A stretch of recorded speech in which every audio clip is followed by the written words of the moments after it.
차기 뉴욕시장을 꿈꾸는 3명의 후보들이 16일 밤 열띤 논쟁을 벌이며 2시간 동안 토론회를 펼쳤지만 뚜렷한 승자 없이 끝났습니다.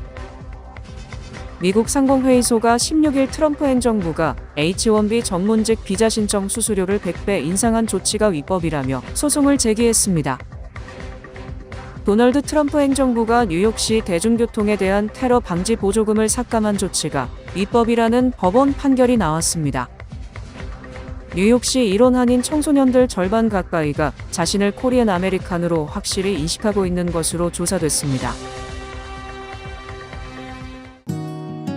모두가 누릴 수 있는 권리, 바로 아름다움입니다. 키스는 누구나 더 쉽고 당당하게 자신의 아름다움을 즐길 수 있는 세상을 꿈꿉니다.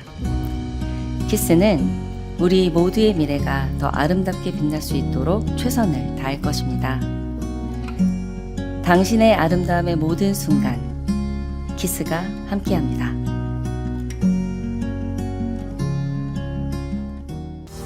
PCB의 능력이 나의 능력으로 이어집니다.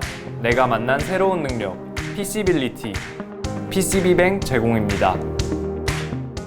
차기 뉴욕시장을 꿈꾸는 3명의 후보들이 16일 밤 열띤 논쟁을 벌이며 2시간 동안 토론회를 펼쳤지만 뚜렷한 승자 없이 끝났습니다. 각종 여론조사에서 선두에 있는 조란 맘다니 민주당 후보, 무소속 앤드류 쿠오모 전 뉴욕주지사, 공화당 커티스 슬리어 후보 등 3명은 이날 첫 뉴욕시장 후보 토론회에서 유권자들의 마음을 사로잡기 위해 안간힘을 썼습니다. 이번 토론회가 여론조사에서 부동의 1위를 유지하고 있는 조란 맘다니의 지지율을 움직일 만한 영향을 미치지 못했다는 분석입니다. 쿠오모 전 주지사는 이날 토론회에서 맘다니 후보의 짧은 이력과 경험 부족을 공격했습니다. He literally has never had a job. On his resume it says he interned for his mother. This is not a job for a first-timer. Any day you could have a hurricane, you have, God forbid, a 9/11, a health pandemic. If you don't know what you're doing, people could die. 맘다니 후보는 성추행 의혹으로 불명예스럽게 자진 사퇴한 쿠오모 전 주지사를 공격했습니다. 여론조사 1위에도 불구하고 맘다니 후보는 자신이 강하다는 이미지를 심어주기 위해 노력을 아끼지 않았습니다. And if we have a health pandemic, then why would New Yorkers turn back to the governor who sent seniors to their death in nursing homes? That's the kind of experience that's on offer here today. What I don't have in experience, I make up for in integrity, and what you don't have in integrity, you could never make up for in experience. 커티스 슬리와 공화당 후보는 무료 버스, 무상 보육 서비스 등 무상으로 제공하려는 맘다니 후보의 모든 계획들은 환상이라고 지적했습니다. Well, Zoran, boy, your fantasies are never going to come about in terms of funding everything you want that's going to be free. It's a fantasy. Let's deal with the reality. 이날 토론회에서 뉴욕시의 경제적인 위기, 트럼프 대통령과의 관계, 삶의 질 등에 대한 이슈들에 대해 토론했지만 정치 전문가들은 유권자들의 마음을 움직일 만한 뚜렷한 승자는 없었다고 평가했습니다. 11월 4일 실시되는 뉴욕시장 선거에 앞서 오는 22일 두 번째이자 마지막 후보 토론회가 진행됩니다. 미국 상공회의소가 16일 트럼프 행정부가 H-1B 전문직 비자 신청 수수료를 100배 인상한 조치는 위법이라며 소송을 제기했습니다. 기업들과 비즈니스들을 대표하는 미국 상공회의소는 공식 성명을 통해 H-1B 비자 신청 시 부과되는 수수료를 기존 $1,000에서 $10만 달러로 대폭 인상한 트럼프 행정부의 행정명령은 이민법에 명시된 규정을 위반한 것이라고 주장했습니다. 이는 특히 중소기업과 스타트업들이 글로벌 인재를 고용하는 데 심각한 장벽이 될 수 있다고 지적했습니다. 닐 브래들리 미상의 부회장은 이런 과도한 수수료는 많은 미국 기업들이 H-1B 프로그램을 활용하지 못하게 만든다며 의회는 모든 규모의 기업이 필요한 인재를 확보할 수 있도록 이 프로그램을 마련한 것이라고 강조했습니다.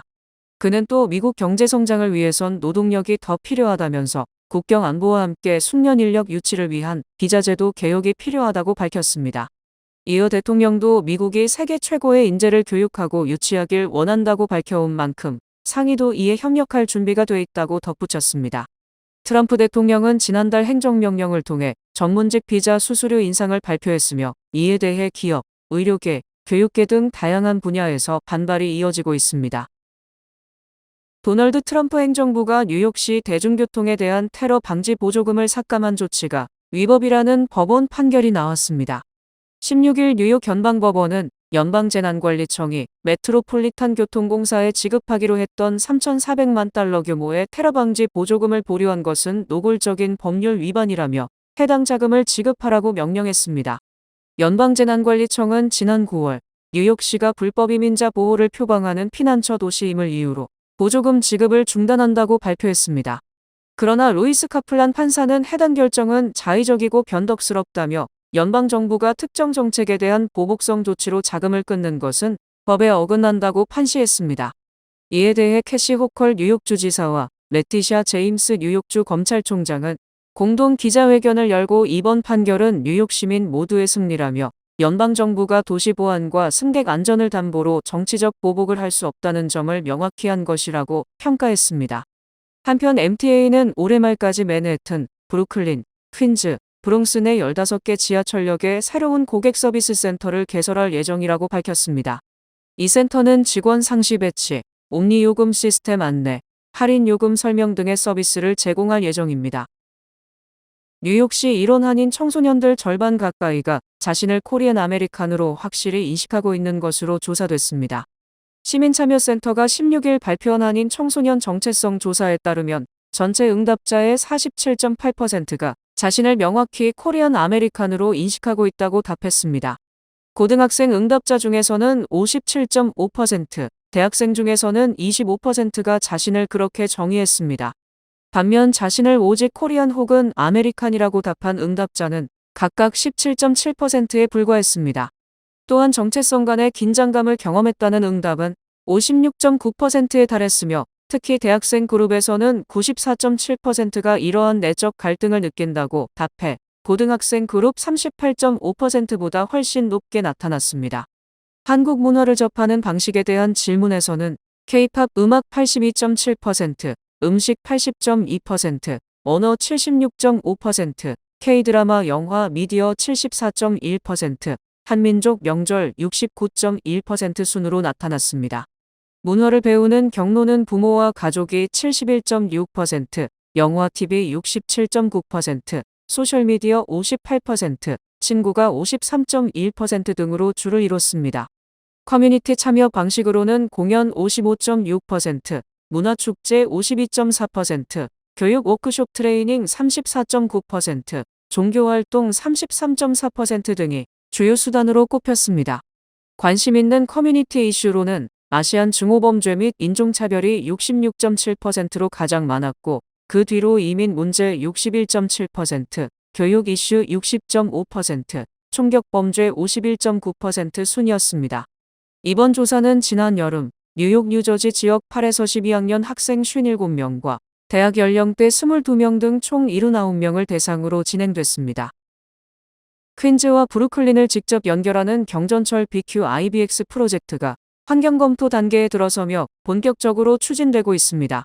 캐시 호컬 뉴욕주지사와 MTA는 15일 뉴욕주 환경특성검토법에 따라 BQ-IBX에 대한 환경영향 평가 절차를 시작한다고 발표했습니다. 이번 검토는 이미 지난 8월부터 진행 중인 예비 설계 작업과 병행됩니다. 환경검토를 위한 공청회는 총 3차례 열릴 예정입니다. 첫 공청회는 10월 29일 브루클린 칼리지에서, 이어 11월 6일에는 퀸즈 미들빌리지의 크라이스트 더 킹 고등학교, 11월 12일에는 온라인으로 개최됩니다. BQ-IBX는 퀸즈 잭슨 하이츠에서 브루클린 베이리지까지 약 14마일 구간을 경전철로 연결하는 프로젝트로 완공 시 기존 전철보다 30분 이상 빠른 32분 만에 이동이 가능합니다. 현재는 해당 구간을 이동하려면 맨해튼을 거쳐야 해 최소 1시간 이상 소요됩니다. 노선에는 총 19개의 역이 신설되며 최대 17개의 기존 전철 노선 및 롱아일랜드 철도와 연결될 예정입니다. MTA에 따르면 이 노선은 1924년 이후 여객 운송이 중단된 화물 전용 노선을 활용하며 0.5마일 반경 내 거주하는 약 90만 명 주민들이 대중교통 사각지대에서 벗어날 수 있을 것으로 보입니다. 특히 이 지역 주민의 약 70%는 유색인종, 19%는 저소득층이며 가구 절반은 차량을 보유하지 않아 교통 접근성 개선이 시급한 상황입니다. MTA는 BQ-IBX가 개통되면 평일 하루 11만 5천 명, 연간 약 4천만 명이 이 경전철을 이용할 것으로 추산하고 있습니다. 연방정부 셧다운이 보름을 넘긴 가운데 연방상원이 16일 정부를 재가동하기 위한 임시 예산안을 표결에 붙였지만 또 부결됐습니다. 이날 오전 상원 본회의에서 공화당이 발의한 임시 예산안은 찬성 51표, 반대 45표로 부결됐습니다. 민주당이 반대 입장을 유지하면서 공화당은 법안 통과에 필요한 60표 확보에 실패했습니다. 임시 예산안 부결은 이번이 10번째입니다. 민주당은 건강의료보험인 오바마 케어 보조금 지급 연장을 논의하기 전까지 어떤 예산안에도 동의할 수 없다는 입장을 고수하고 있습니다. 민주당의 척 슈머 상원 원내대표는 본회의에서 오바마 케어 위기가 모두의 머리 위에 드리워졌는데 공화당은 국민들의 보험료를 폭등시킬 준비가 된 것 같다고 비판했습니다. 공화당의 존 튠 상원 원내대표는 하루가 지날 때마다 더 많은 미국인이 더 적은 급여를 받고 있다며 민주당의 예산안 반대로 셧다운이 장기화하는 데 따른 우려를 나타냈습니다. 균 원내대표는 그러면서 오바마 케어 보조금 지급 연장 문제를 추후 별도 표결에 붙일 수 있다고 제안했습니다. 다만 결과나 결론을 보장하지는 않겠다고 말했습니다. 상하원 모두 공화당이 장악하고 있는 만큼 오바마 케어 보조금 지급 연장안이 표결에 붙여져도 민주당이 원하는 결과를 얻기는 어려울 것으로 보입니다. 양측이 좀처럼 접점을 찾지 못하면서 셧다운 사태가 장기화할 것이란 관측이 나오고 있습니다. 연방정부 셧다운이 장기화되면서 사회보장국의 서비스 일부가 축소되거나 중단돼 수혜자들의 불편이 커지고 있습니다. 사회보장국은 15일 기준 전체 직원의 약 12%인 6,200여 명이 무급휴직에 들어갔으며 이로 인해 전국 지역 사무소의 대면 업무가 제한적으로 운영되고 있다고 밝혔습니다. 다만 소셜시큐리티 연금과 생계보조금은 필수 지출로 분류돼 지급 일정에는 영향을 받지 않습니다. 10월 연금은 정상 지급됐고 출생일에 따라 순차적으로 지급이 계속되며 11월 SSI는 10월 31일에 조기 지급될 예정입니다. 이번 셧다운에도 불구하고 주소 변경, 연금 신청, 사망 신고, 신분 변경 등 핵심 민원은 여전히 처리 가능합니다. 그러나 연금 수령 확인서 발급, 소득 기록 정정, 메디케어 카드 재발급 등은 현재 중단된 상태이며 대국민 홍보, 정보 공개 요청 처리, 수감자 관련 행정 등 부수적 서비스도 차질을 빚고 있습니다. 도널드 트럼프 대통령 주도의 공화당 진영에서 최근 조지아 사태 등 무리한 이민 단속, 파주 방위군 투입, 헬스케어 지원 중단 등을 둘러싸고 일부 충성파 인사들조차 공개적으로 반기를 들고 나서며 내부 균열 조짐이 나타나고 있습니다. 대표적인 트럼프 충성파인 조지아 출신 마조리 테일러 그린 연방 하원 의원은 최근 자신의 지역구에서 발생한 한국인 구금 사건이 지역 경제에 큰 타격을 줬다며 트럼프 행정부의 일터급습 방식에 강하게 반발했습니다. 그린 의원은 ICE의 무차별적인 단속은 지속 가능하지 않으며 경제 현실과 괴리되어 있다. 보다 스마트한 접근이 필요하다며 지적했습니다. 그는 현대차, LG에너지솔루션 등 한국 기업 유치를 통해 지역 경제를 살리려 했지만 과격한 단속이 되레 산업 기반을 흔들고 있다는 우려를 드러냈습니다. 또한 트럼프 진영이 오바마 케어 보조금 연장을 거부할 경우 수백만 명의 보험료가 급등할 수 있다며 나는 이에 강한 혐오감을 느끼며 내 길을 가겠다며 노골적인 반감을 표했습니다.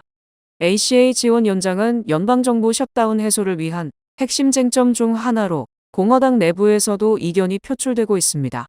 공화당의 수전 콜린스 상원의원은 백악관이 셧다운 중 4천여 명의 연방 공무원에게 해고를 통보했다며 이를 비판했고 오클라호마주의 케빈 스티트 주지사는 타주의 국가방위군을 일리노이 시카고로 파견한 것은 주권 침해라며 반대 입장을 밝혔으며 유타주의 스펜서 콕스 주지사도 트럼프 행정부가 최대 태양광 프로젝트를 중단한 것에 대해 이는 에너지 경쟁에서 미국을 중국에 뒤처지게 만든다고 지적했습니다. 이에 대해 트럼프 지지층 내 강경파들은 반기를 든 공화당 의원들을 향해 더 이상 트럼프의 도움이 필요 없다는 것이냐며 비난하고 압박을 예고했습니다. 트럼프 대통령이 이 같은 내부 반발에 개선책을 내놓을지 아니면 불충으로 간주해 정치적 보복에 나설지 예의주시되고 있습니다. 인공지능을 활용한 가짜나체 사진 피해가 늘어나는 가운데 10대 여학생이 해당 AI 생성 기술을 개발한 업체를 상대로 소송을 제기했습니다. 16일 월스트리트 저널에 따르면 뉴저지에 사는 17세 여학생은 클로드 오프라는 AI 프로그램을 개발한 AI 로보틱스 벤처 스트래티지3를 상대로 소송을 냈습니다. 메신저 앱 텔레그램이 해당 프로그램에 접근을 가능하게 했다는 이유로 텔레그램도 함께 피고로 지목됐습니다. 소송에 따르면 여학생은 14세 때 수영복 차림으로 찍은 사진을 인스타그램에 올렸고, 이를 본 같은 학교 남학생이 클로드 호프를 이용해 해당 사진을 가짜 나체 사진으로 만들고 단체 채팅방에 공유한 것으로 전해졌습니다. 피해 여학생은 해당 이미지들이 인터넷에 유포될까 두려움을 느끼고 있으며 본인의 사진이 AI 훈련에 활용될 수 있다는 점도 우려된다고 밝혔습니다. 그녀는 AI 운영사에게 모든 불법 이미지를 삭제하고 AI 훈련에 사용하지 말라는 법적 명령을 요청하고 있습니다. 원고 측은 피고 측이 소송에 응답하지 않으면 미국 내 소프트웨어 접근이 차단될 수 있을 것으로 기대하고 있습니다. 한편 샌프란시스코의 데이비드 치우 검사장은 이미 클로드 호프를 포함한 16개 딥페이크 사이트를 상대로 소송을 제기했으며 그중 10여 곳을 폐쇄시켰습니다. 치우 검사장은 운영자들이 모두 책임질 때까지 소송을 멈추지 않겠다고 밝혔습니다. 글로벌 차량 공유 업체 우버가 자사 플랫폼을 통해 영업하는 운전자들에게 대기 시간에도 수익을 낼 수 있는 일거리 제공을 추진한다고 16일 밝혔습니다. 우버는 이날 워싱턴 DC에서 열린 온리온 우버에서 우버는 자체 인공지능 솔루션 그룹과 함께 간단한 디지털 업무를 운전자들에게 제공하고, 운전자들은 이동 중이 아닌 대기 시간에 우버 드라이버 앱에서 일을 수행하면서 더 많은 수익을 창출할 기회를 얻게 된다고 설명했습니다. 회사 측은 이미 AI 모델 훈련을 위한 사진 업로드 같은 간단한 업무 제공을 이미 인도에서 시범 운영해왔으며 이제 미국에서도 시범적으로 시작한다고 밝혔습니다. 보수는 업무 난이도와 예상 소요 시간에 따라 달라지며 운전자는 작업을 맡기 전에 예상 수익을 확인할 수 있다고 회사 측은 전했습니다. 이런 업무 제공은 다른 기술 기업 아마존이나 원격 근무 플랫폼 업워크 등이 프리랜서 노동자에게 제공하는 소규모 온라인 작업과 유사하다고 CNBC는 짚었습니다. 주요 단신 전해드립니다. 연방노동통계국은 오는 24일 공개되는 소비자 물가지수 CP 보고서를 기반으로 사회보장국이 2026년도 소셜 시큐리티 연금액 콜라, 즉 생활비 상승률에 따른 연금 인상분을 계산해 같은 날 발표합니다. 연방국방부 출입기자들이 새로운 보도 지침 서명을 거부하면서 출입증을 반납하고 국방부 건물에서 철수했습니다. 캄보디아 당국이 4개월 동안 대대적인 온라인 사기 범죄 단속을 벌여 20개국 국적자 3,400명 이상을 체포했다고 16일 밝혔습니다. 이재명 정부의 첫 주중 대사로 노태우 전 대통령의 장남 노재원 동아시아 문화센터 이사장이 공식 임명됐습니다. 세계 최대 포장식품 기업 네슬레가 매출 성장 회복과 효율성 제고를 위해 전 세계에서 1만 6천 명의 직원을 감원할 계획이라고 발표했습니다. 국제통화기금은 2029년 국내 총생산 대비 전 세계 국가 채무 비율이 1948년 이후 최고를 기록할 것으로 전망했습니다. 트럼프 행정부가 수개월간 공격적인 이민 단속 조치를 시행해온 가운데 미국 내 아택의 미국인들이 도널드 트럼프 대통령의 이민 정책에 대해 대체로 부정적 견해를 갖고 있다는 새로운 여론조사 결과가 나왔습니다.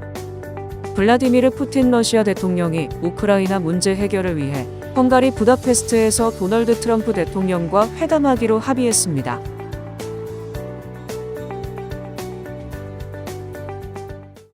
날씨 전해드립니다. 토요일인 내일은 대체로 흐리겠습니다. 낮 최고 기온은 65도, 최저 기온은 56도입니다. 해 뜨는 시간은 7시 10분, 해지는 시간은 6시 11분입니다. 이상으로 주간 날씨와 세계 날씨 전해드립니다.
뉴뱅크와 함께 꿈의 집을 마련하세요.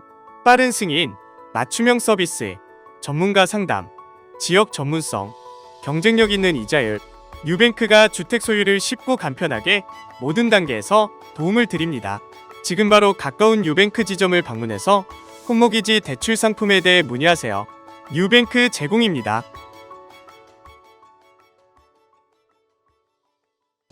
뉴욕 한인 변호사협회가 오는 18일 맨해튼 뉴욕 한인 회관과 퀸즈 뉴욕 한인 봉사센터 커뮤니티 센터, 뉴저지 팰리세이즈 파크 도서관에서 오전 10시부터 오후 1시까지 무료 법률 상담을 대면으로 실시합니다. 부동산, 이민법, 비즈니스 등 다양한 분야의 전문 변호인들이 상담을 제공합니다.